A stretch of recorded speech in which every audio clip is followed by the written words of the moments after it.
All right, this is Dr. Jason Dean, Revolution Network, and I am here with someone who I have been watching for a long period of time, read his books, and he is a genius when it comes to what is happening in the world and planetary control. David Icke, I appreciate you being on the show today. Thank you for being here. Pleasure, Jason.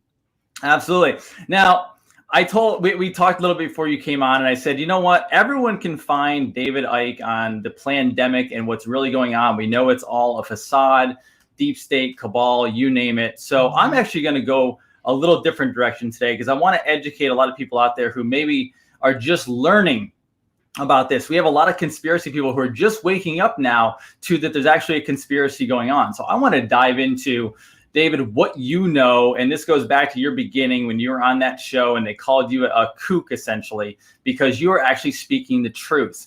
David, how did we get here? I've been called a few times, like about every 15 seconds, year after year after year. But it is tailing off quite rapidly now.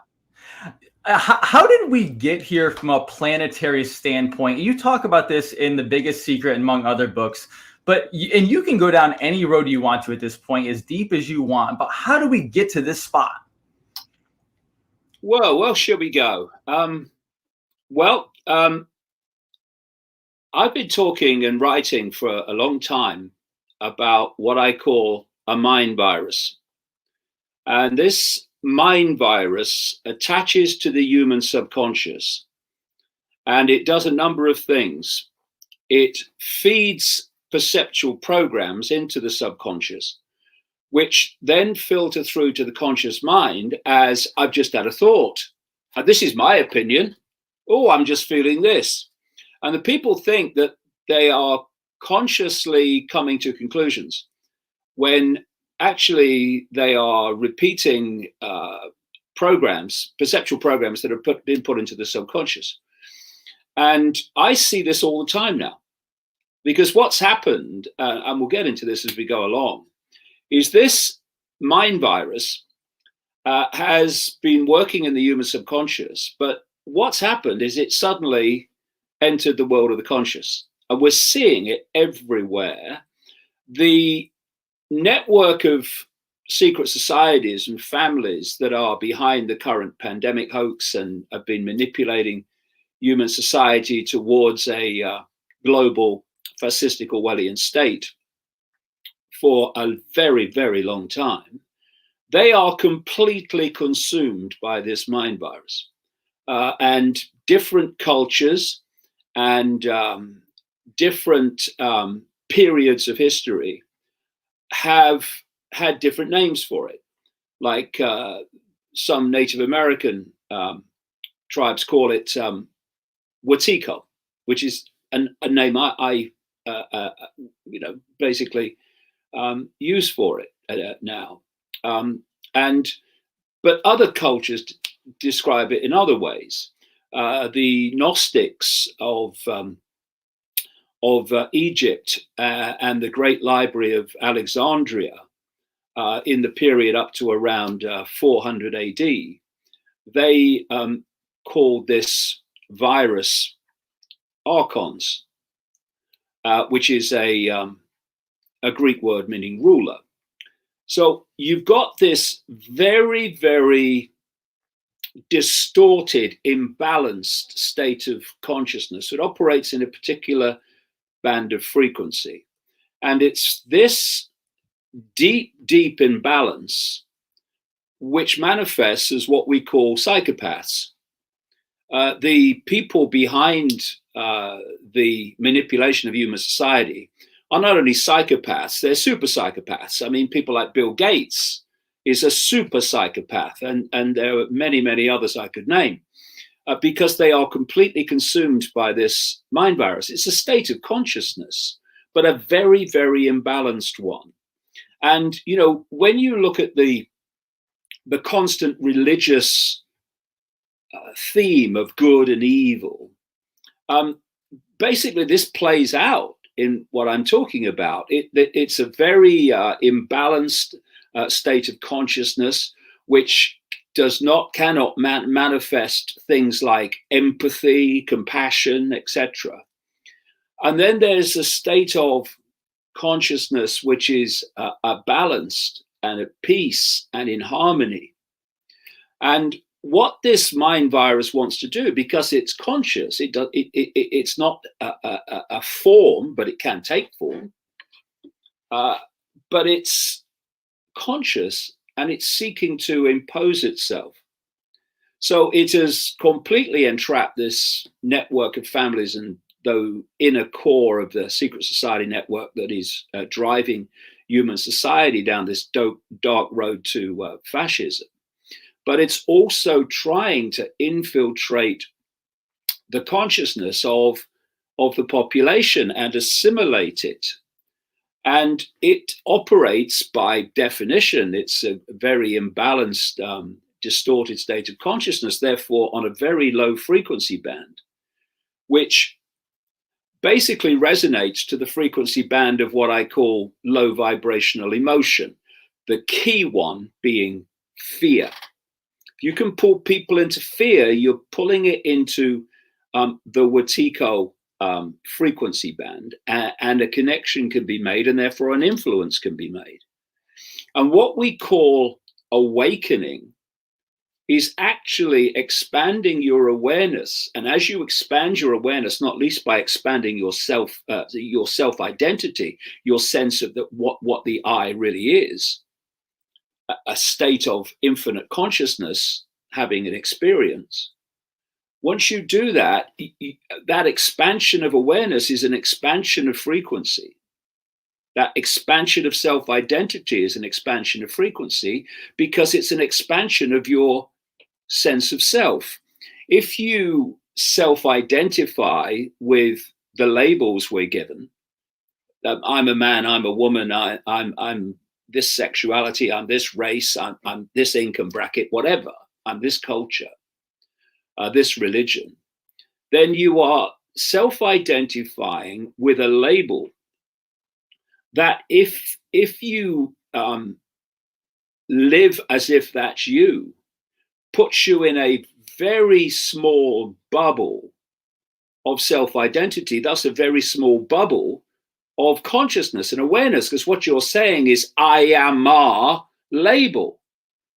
But when you reevaluate self-identity to become I am the consciousness, potentially a state of infinite awareness, having an experience called my labels in a brief transitory period, in a tiny band of frequency we call the human world, what we call visible light, etc., and the electromagnetic spectrum.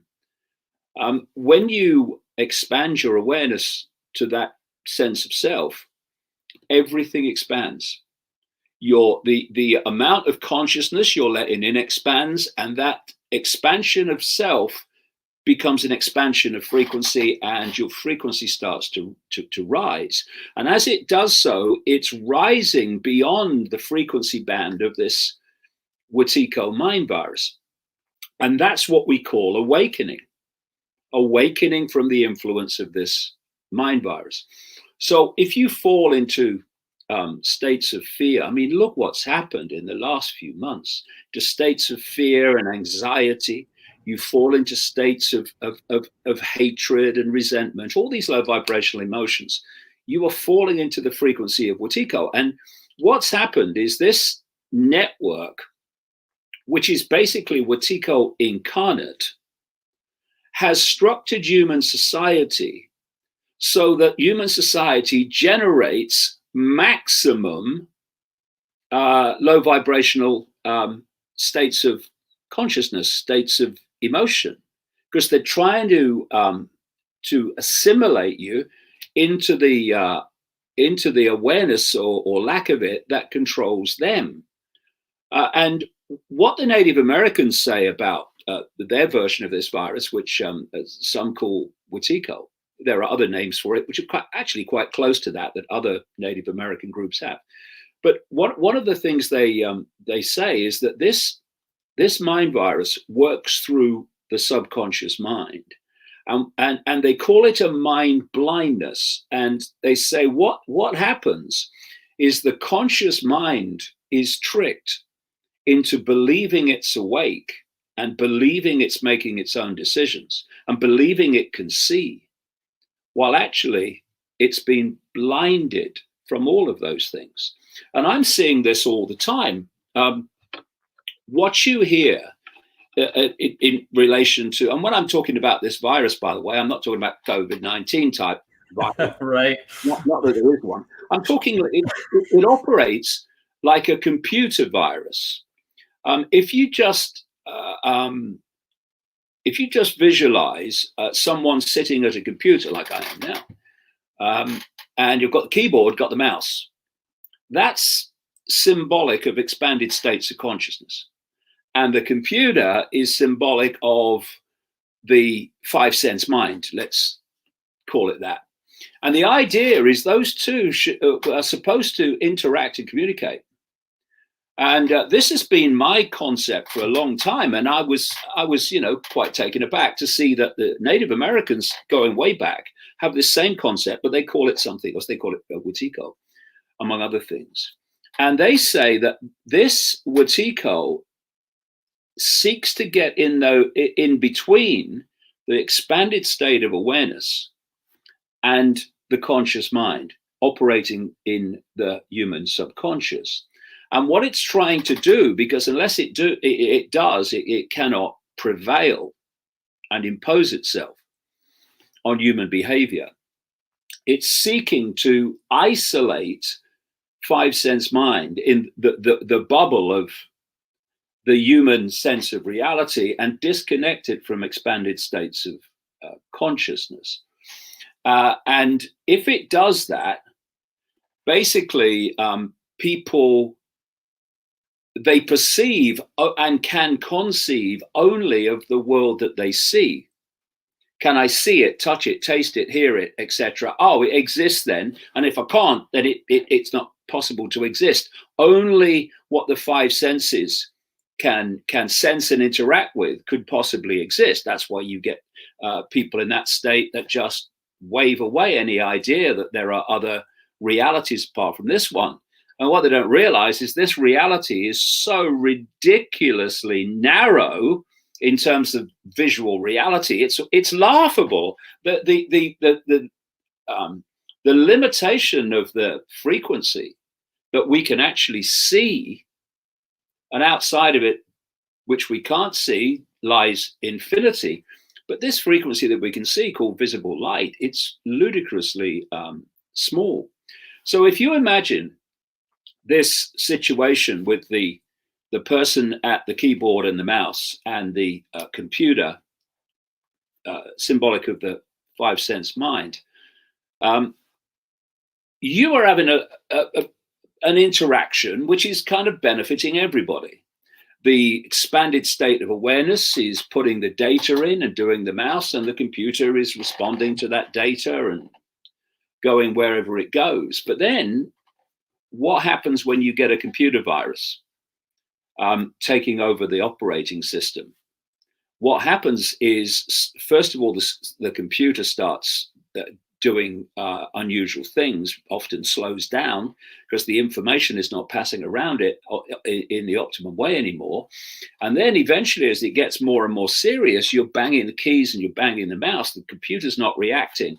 The virus is now dictating the actions, what we would call symbolically the perceptions of the computer. And this is precisely the dynamic that we're seeing.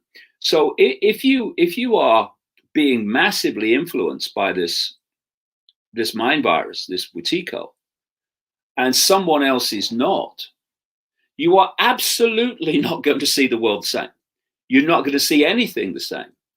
And if you look at so many people, they are operating in a bubble of perception where anything beyond it just gets waved away. It's not possible. It's ridiculous, mate. That's never happening. But what is going on is people are starting to break out of it, more and more people. And when they do, they see what they couldn't see before. And they say, why didn't I see it? Because you were in the Wetiko bubble, if you like, before. And it was dictating your perceptions. Now you're starting to break out of it. You're starting to access levels of consciousness that can see what you couldn't see before. And it's this this tussle between these basically the forces of harmony and the forces of love, of balance, and this very disruptive consciousness awareness. Like I say, that different cultures going way back have had different names for and symbolized in different ways, but it's the same thing. We're essentially dealing with, and it sounds like, because I'm also getting an image of this as well, and I've been following this stuff, but I feel like Earth, we're humans, we're in the middle, and we have this very low frequency with like the queen, the reptilian aspect is controlling this to make us think we're more our body, which is a very low frequency, versus all of us raising this consciousness. For us to be free of this prison planet per se, we rise up on the frequency scale where we know we're souls, we're beings. We don't need these bodies, but we're being controlled by the food, the medication, the pollution, you name it, to stay on this low frequency. Is that about right? And you know, we in our infinite state are simply awareness, state of being aware. The body is a vehicle for that awareness to experience itself and to experience this reality we call human. What is human? It's simply the way that the five senses and the body systems process information, which makes us, if you like, human. But when we leave the body at what we call death, we leave that information processing system, which has focused our attention in the five senses, yes, but in the tiny visible light frequency band. And this is why near-death experiences, millions of them now, cumulatively, have told a very common theme, that when they leave the body, everything changes. They expand their awareness. Some talk about being able to perceive past, present, and future in the same moment, and to have a sense of multiple realities at the same time. What this vehicle does, and what this Wetiko absolutely wants us to do, is to focus our attention so totally in the five senses that it's all we perceive as existing, and it's all we perceive that we are, and it's breaking out of its influence. Now, this is the good news. It operates in the subconscious, because once the conscious mind becomes aware of it, its influence disappears. And I'll give you a very accurate symbolic example of what I mean. If you show someone an image and there's a subliminal insert in it, the conscious mind, except with a tiny few, will not see it. They'll just see the image. They won't see the subliminal insert. And what does subliminal mean? Below threshold of the conscious mind. But I know, because I've done it, I've experienced it. When someone points out where the subliminal is, what they're doing is they're making it conscious. They're taking it out of the subconscious, subliminal, and they're pointing it out to the conscious mind. From that moment, every time you look at that image for the rest of your life, the first thing you'll see when you look at it is the subliminal you couldn't see before, because the conscious mind's now aware of it. So the influence of the subliminal, which is all subliminal manipulation, is exactly the same as what I've described. It's looking to drop perceptual patterns and influence patterns into the subconscious mind. So we don't actually know. Because, you know, when we're looking at that image before it's pointed out, that insert, which we can't see with the conscious mind, it's communicating with the subconscious mind. That's why it's there.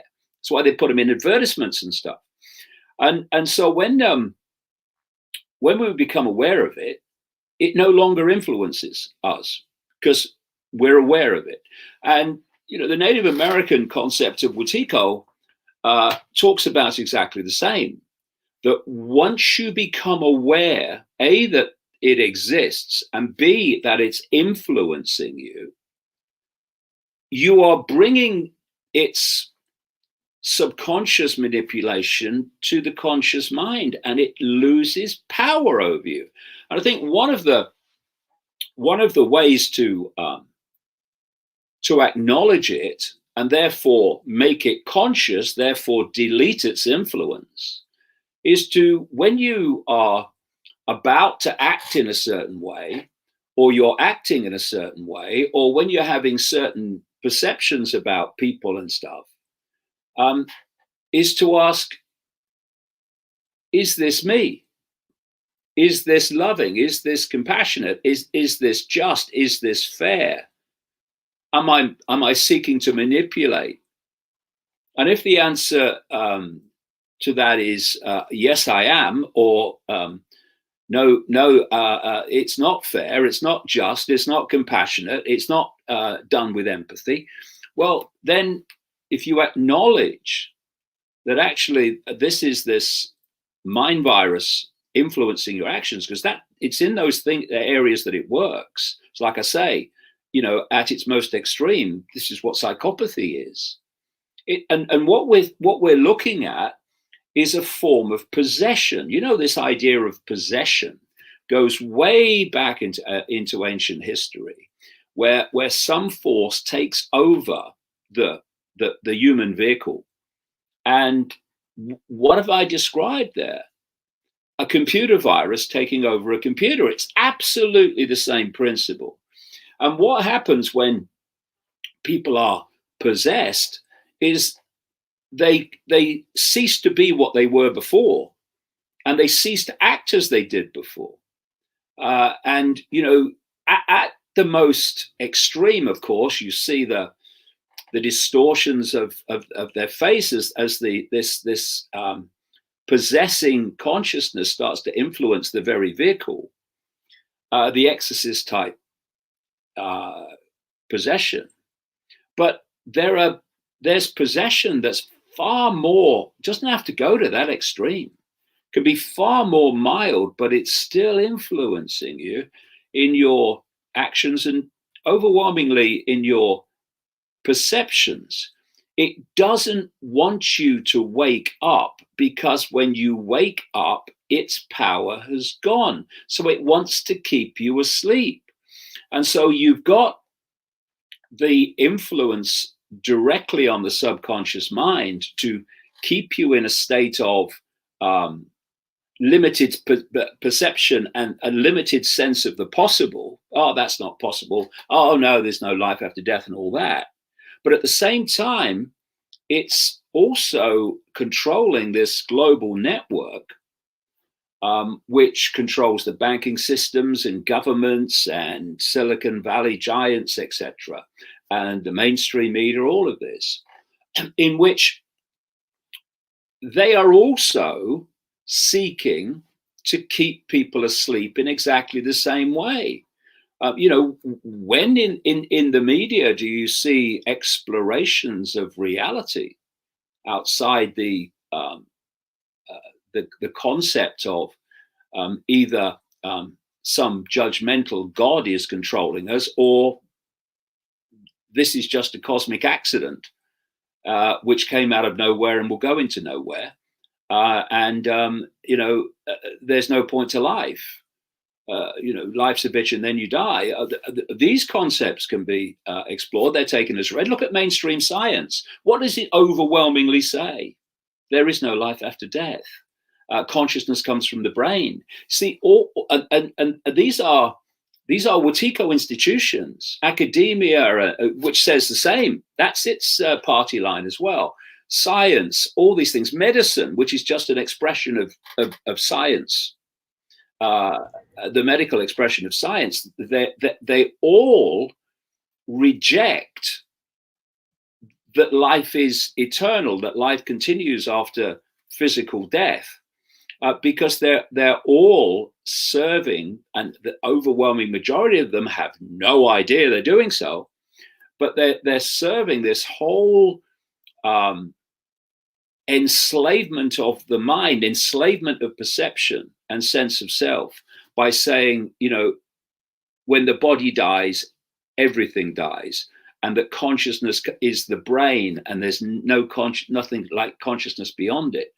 And what are all those things doing? What all these institutions are pounding out, what is pounding out in the schools and the universities? They're saying, you are just your body, you are just your five senses, and there is nothing else beyond them, which is exactly what this imbalanced state of consciousness that we'll call Icke is seeking to achieve. So you can see the different expressions of it. Another quick one before I come back to you. You can have, for instance, Antifa and groups like that who think they're fighting for justice. Actually, they're not anti-fascist. They are actually fascistic, and that's an expression of this mind virus. And then you'll get the far right, as they're perceived, who will come into conflict with Antifa. But both of these antagonistic groups are expressions of Icke, because what this consciousness wants is chaos and upheaval, because it, in its state of being, is chaotic and in a state of upheaval, and it when it expresses itself all around in the projection of itself in what we call the human world, you'll see chaos and upheaval, and because that's what this consciousness is. So if we can open this, which is the connection we have to expanded states of consciousness, to peace, to love, to innate intelligence beyond learned brain intelligence, knowing intelligence rather than thinking intelligence, which is called intelligence. This has to think because it doesn't know. This intuitively knows because it does know. But if you shut this down, and that's what this whole network, what I call the global cult, is seeking to do, because when this is open, you are connecting into levels of awareness that are way beyond this world, and you start to see this world for what it is. They want this closed. So the perception, point of perception and observation moves from here to here, and also to the gut. Now, the gut is a power center, an energetic power center. But if you, because where do we feel emotion, low vibrational emotion? We feel it in the gut. And if you can pull people into low vibrational emotional and mental states, you're also weakening them in this power center in the gut. And you're pushing their perceptions to the brain, and the brain is wired only basically, if you go into those perceptual states, to perceive the world of the five senses. So this is the bubble that people are put into. When people of more expanded awareness start talking about other realities and other possibilities, the fact that the world is not actually solid, provable fact, but a holographic, illusory physical reality. Of course, the five sense perceivers can only perceive physical, solid reality. because that's what they're tuned to and that's what they are consumed by. That everything that they are interacting with appears to them to be solidity and limited. Whereas as you expand your awareness, you realize that actually this world is very fluid energetically, and therefore you can change things and transform things in ways that if the world was, quote, physical and solid, you'd never be able to do because of the limitations of changing anything in that state. Sure. And it's interesting. So I just had a realization that I actually have to bring up, and you helped me just see it, which was kind of made it more solid in the fact that they have done, and I know you've spoken to Indian tribes. I know you spoke with, I believe it was Credo Matwa in Africa, if that's correct. Yeah. And to different cultures around the world, yeah.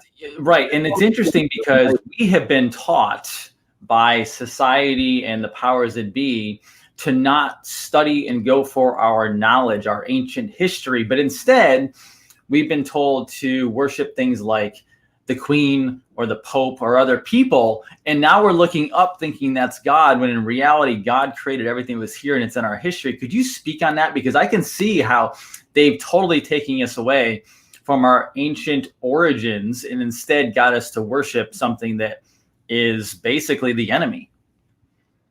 Well, you know, if you go back into ancient cultures, you know, I think it's very simplistic. I'm not saying you're saying this, by the way. I think some people do.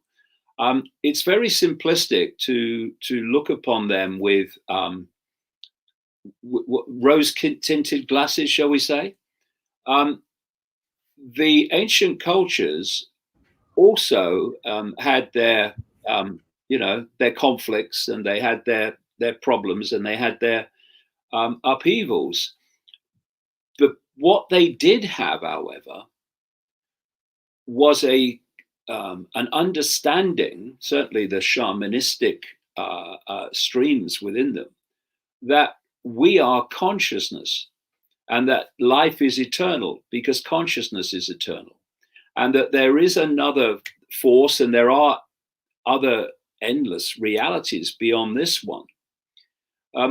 When this Wetiko situation started to kick in, manifesting through these secret society and satanic networks that started to take over human society, the last thing they wanted was for people to perceive themselves in those terms of consciousness, eternal consciousness, because it puts a different spin on a human life, and you don't see it in the same way. What they wanted to do was, as I said earlier, was to isolate. Isolate really is the word. To isolate people's perception into a very narrow band of possibility, and especially a very narrow sense of self and the I. They wanted us to self-identify the I with the labels of human society, not least because when you have lots of labels self-identifying, you have infinite potential for playing the labels off against each other and creating divide and rule, which is the only way the few can control the many. But there was another side of it, and that is you wanted to isolate them by that perceptual sense of self from expanded levels of consciousness. And they wanted to destroy the shamanistic information, the advanced information about reality being passed through the generations. So when I talk to, for instance, Credo Mutwa, the Zulu shaman, and he was the official historian of the Zulu nation, died this year in his 90s. He he described the invasion of Southern Africa by the British Empire, not least through a House of Rothschild frontman called Cecil Rhodes. He said the British Empire milked the minds of the shamans, in other words, found out what they knew, and then killed as many as possible, because they wanted to end this passing on of information from the ancient world, ancient awareness of much more expanded understandings of reality. They wanted to stop it being passed on. And then, and I show this in the books over the years, they then kicked in with mainstream science. And the whole idea of mainstream science, and what came with it was mainstream academia, was to delete all of this knowledge and replace it with this world is all there is, consciousness is the brain, and all these other things we talked about earlier, which put people in this 5 sense bubble of perceptual servitude. And so this is why the institutions of academia and science, medicine too, are absolutely dominated and founded on basically life's just an accident. It's just a cosmic accident, and you have no consciousness after the body dies. It's why the fear of death is so fierce in so many people. So you see how all these things come together. And so today, because you can see the theme, isolate the human perception in a narrow band of sense of self and possibility and stop them getting out there. Well, one of the things within the body structure that helps you get out there is called the pineal gland. And, there's an official reason why something happens for the conscious mind to, oh yeah, okay, that's why they're doing it. There's a subconscious, there are subconscious reasons, but there are also real deep esoteric reasons. So when they decided they were going to put fluoride in drinking water and in toothpaste, they conscious mind reasoned. They said it's to protect your teeth. Well, obviously that's nonsense. And then you look at the esoteric reason. What happens when you consume fluoride is it calcifies the pineal gland. Right. They love the pineal gland, David. So go for it. The pineal gland, which helps you get beyond the 5 senses, they target it. Now, you know what they're doing with this whole COVID nonsense is they're saying when you go into places, I absolutely will refuse to do it. They're saying you have to have your temperature taken, right? With this machine gun thing, where do they point the light? Right at the pineal gland. What's that doing? The person who's doing it hasn't got a clue. They're just told, point it at his forehead and press the button. But when you go deep into the shadows, what's it really being done for, given that they're putting it directly on the pineal gland? So you see this constant theme of anything that gets you out there is targeted. And the common connecting theme, you can take it to one level and you can see this global web that I've been exposing for decades, and you can see that connecting web. But what connects everything in the web is the Wetiko virus, the mind virus. It's a form of possession. And the deeper you go in this web to those that are really in the shadows pulling the strings, the more totally possessed by this state of imbalanced consciousness that you get. they have no ability to express empathy, because this Wetiko virus doesn't. And thus they do things that people with a smear of empathy would not even consider doing. I mean, look what's happening now. They are systematically destroying the livelihoods of the global population. They're destroying businesses that people have spent decades building up.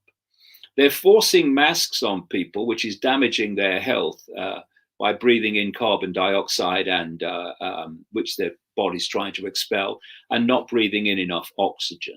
They are mercilessly rewiring the psychology of children, and so it goes on and on and on. Now, if you had a smear of empathy, you couldn't do that. But this mind virus does not have empathy. That's why it is what it is. And that's why this network is what it is.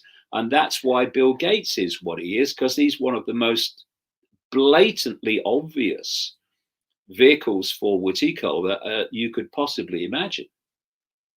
Yeah, that makes 100% sense. And I'm actually in the holistic health field. So I deal from a chiropractic standpoint, from a nutrition standpoint, and everything that is going on today. I have not been studying it nearly as long as you have, but it's literally playing out exactly how we knew it was going to play out. And the fact that they're shutting down the system so we can actually lose consciousness, because the more they push that down, like you said, we cannot come back from it. Now, something I want to ask you about, because I believe you've spoken about it before, but I'm curious about it because we've been suppressed as a society, as a planet, from a lot of different viewpoints. Obviously, from a spirituality viewpoint, health viewpoint as well.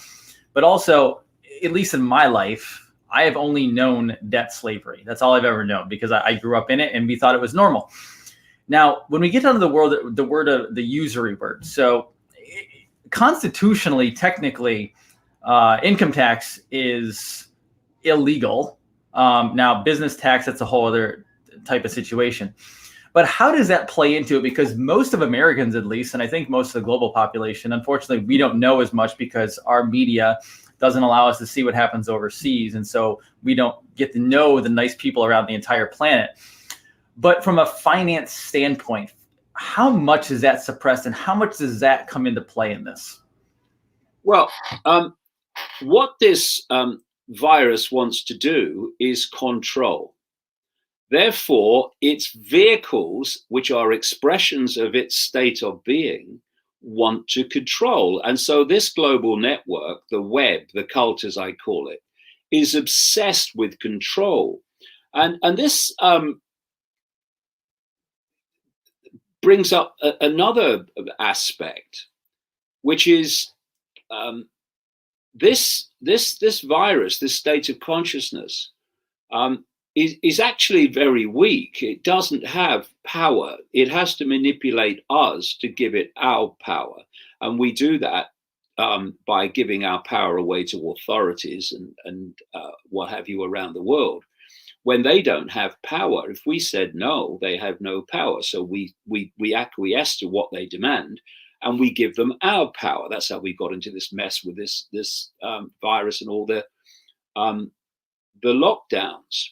So the whole idea of this virus and that which it possesses is control. And one aspect of that is fear. One of the reasons it understands fear and can manipulate fear to control the population is it itself is consumed by fear.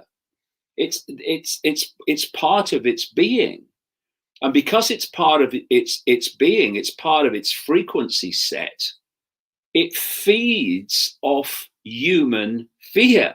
You know, when Morpheus held up the battery in the Matrix and said the machines have turned humans into one of these, and you saw the pictures of the babies and the energy of the babies being absorbed by the machines in the Matrix, that was so symbolic of the way this works. This virus is seeking to generate, through the state of perception of the population, the state of being of the population, energetic frequencies which it can feed off, and they have to be within its frequency band of operation. Otherwise, it can't. It can't feed off love, for instance, but it can feed off fear. So part of this fear expresses itself in the need to control everything. You know, you show me a control freak and I'll show you someone who's deeply insecure, because secure people don't feel the need to control everything because they're at peace and secure with states of flux. This virus and that which it possesses are terrified of states of flux. It has to know. I'll give you a sport example. Consciousness that's not the Wetiko would go to a football match or a soccer match and would watch the game, and it may like one team to win, but it's not the end of the bloody world. It's not life and death. And others will just watch the game and get enjoyment from it by the entertainment of the game. Wetiko would want to know the result before the game starts, and therefore it would want to control both teams, so there's no chance of the result it wants not happening, and it would want to control the referee as well. Sounds like the manipulation of sports in America and the globe. Yeah, it's the manipulation of human society. This fear of something happening you can't call. So if we bring all this round to the question of finance and money, if you look at what freedom is, anywhere really, freedom is choice. The more choices you can make, the freer you are. The fewer choices you can make, the less free you are. And what this Wetiko virus and its expressions in human society want is to delete human freedom. That's why we're seeing what's happening with current events. So to do that, you have to delete choice. For instance, if you're sitting locked down currently in Melbourne, Australia, and you're told you can't come out or we'll smash your windscreen or something, I'm talking about the police, not rioters, then you have no choice. Well, you take a situation that you have no choice because you're just sitting in your home. Your choices in that situation, if you acquiesce to it, are virtually nil. And therefore, your freedom is virtually nil. Choice and freedom are expressions of the same thing. Now, what dictates choice in human society, the way it's structured, more than anything else? Money. Who has it and who doesn't?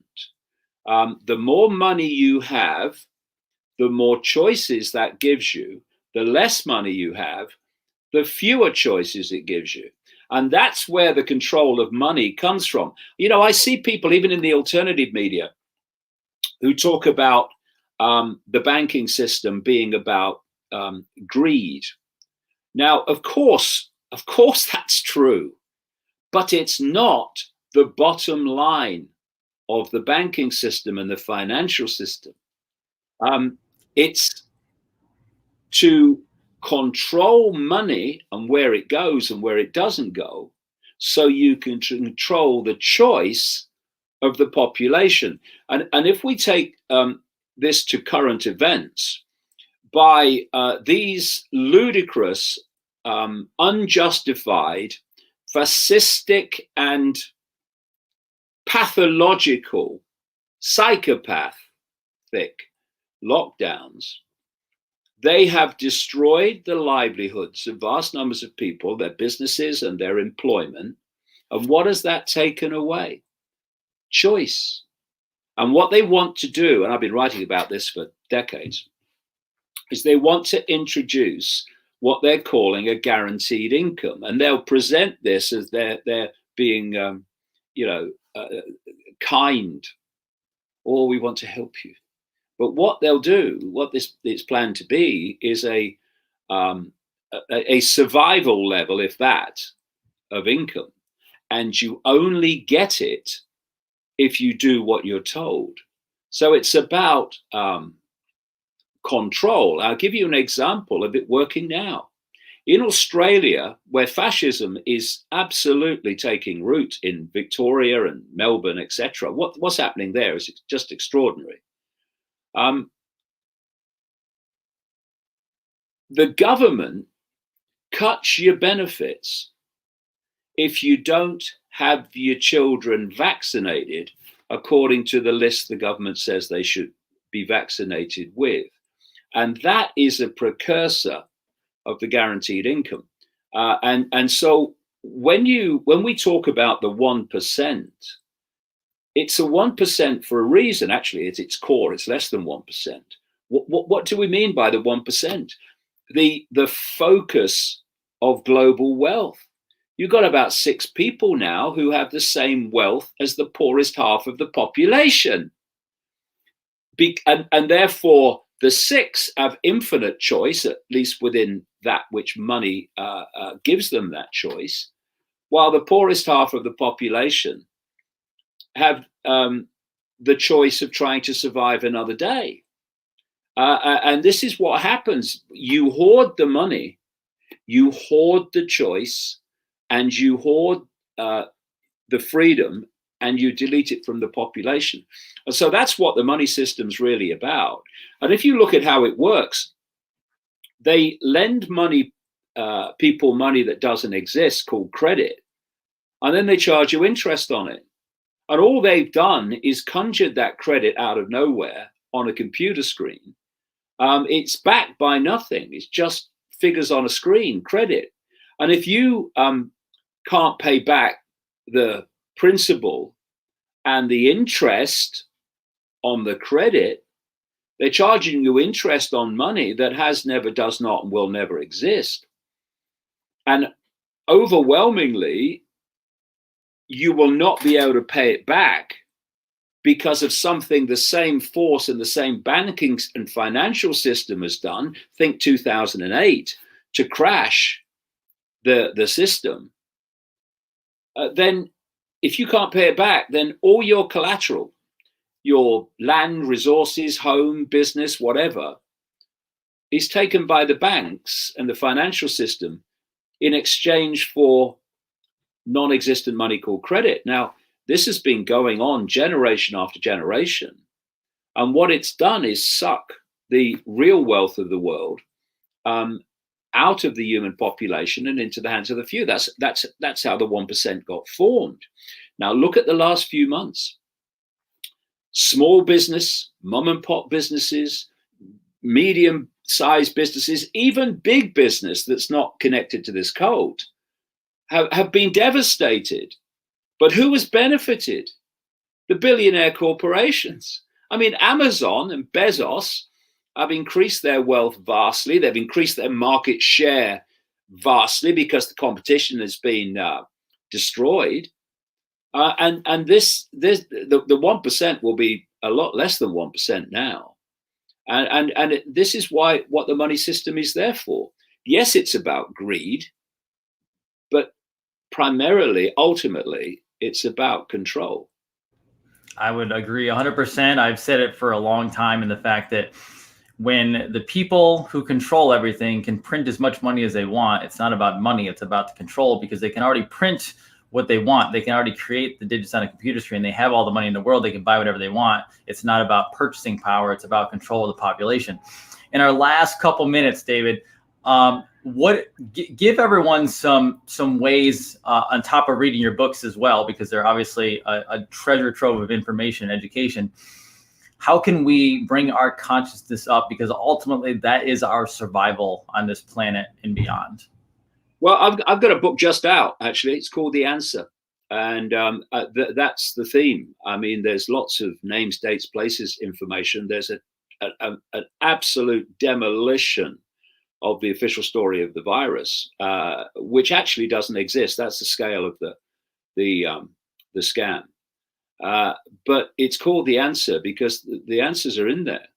The question is, are we going to grasp them, or are we going to find excuses not to do it? For instance, how can a handful of people, and it's a handful, lock down and put under house arrest billions of people? How can they transform human society in a few months? Simple, because the speed of transformation is exactly equivalent to the speed of the acquiescence to it by the population. Simple as that. You know, this is the revelation they don't want you to know. The authorities have no power. This cult has no power. Its power is merely the power we give to it day after day after day. And what would bring this whole thing down that's happening now, and everything else that's used to control us, is the power of no.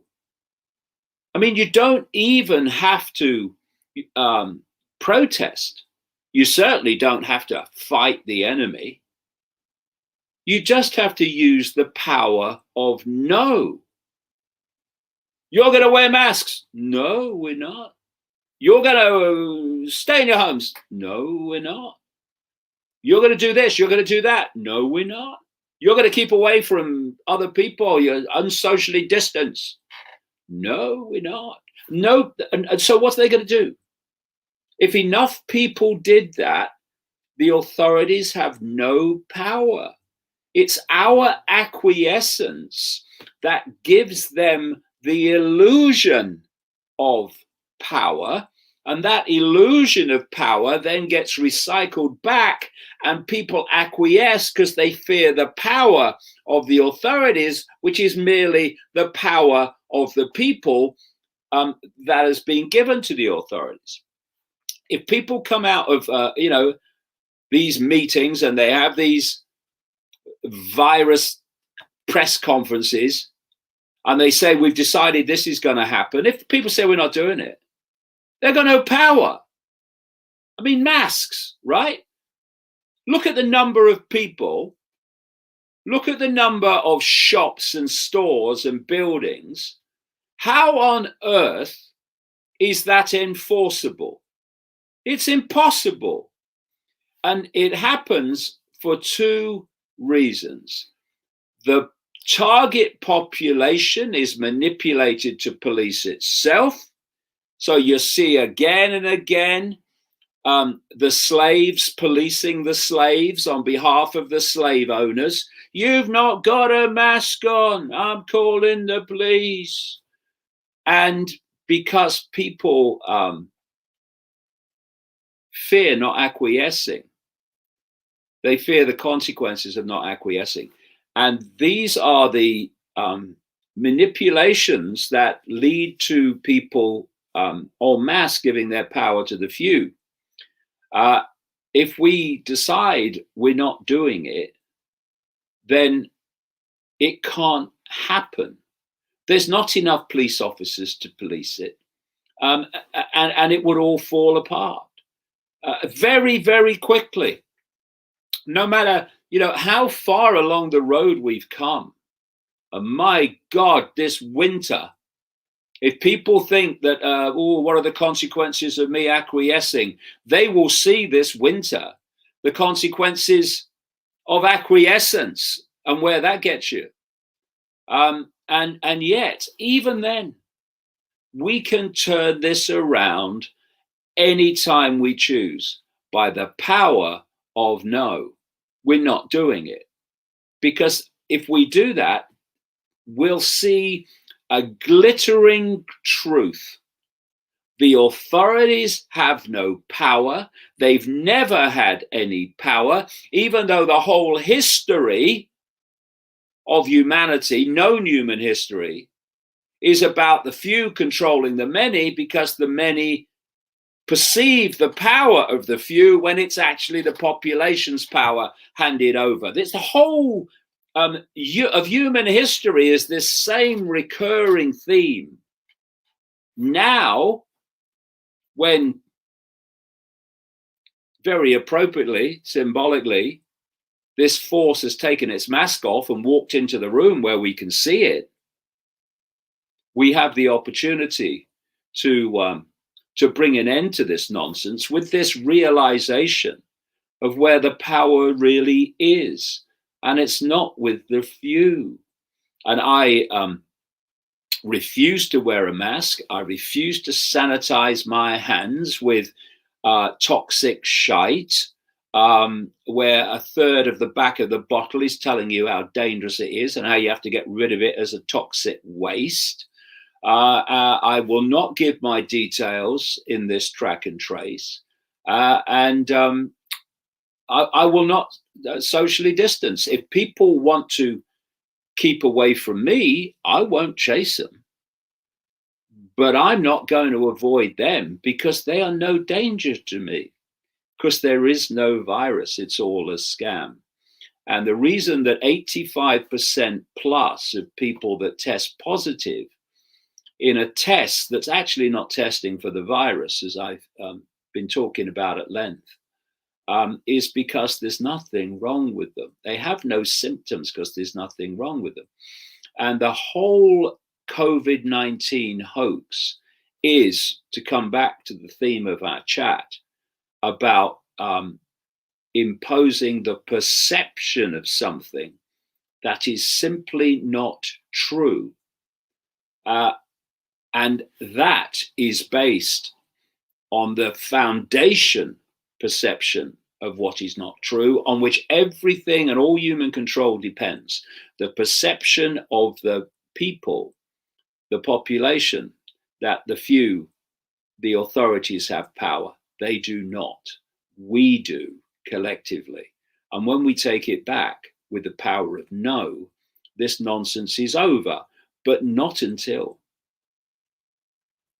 That was so beautifully well stated. That was a perfect way to finish the show off. Now, I know you have been censored lots of places online and social media. Where is the best place for people to go find you, your books, your social media platform? Well, davidicke.com is the hub. That's where you'll see all my videos, and which I'm adding to all the time. That's where you can get the books. And by the way, on September the 19th, and it will be within American time, I'm doing a 4-hour live stream presentation of, the way I have done over the years to an audience. So it will be 4 hours pulling all this together, including all how we sort this out, because it is sort outable. If only we would realize, with all the illustrations that I use in my talks, etc. I think it's about, best part of 700 illustrations I put together for it. That's going to be live on September the 19th.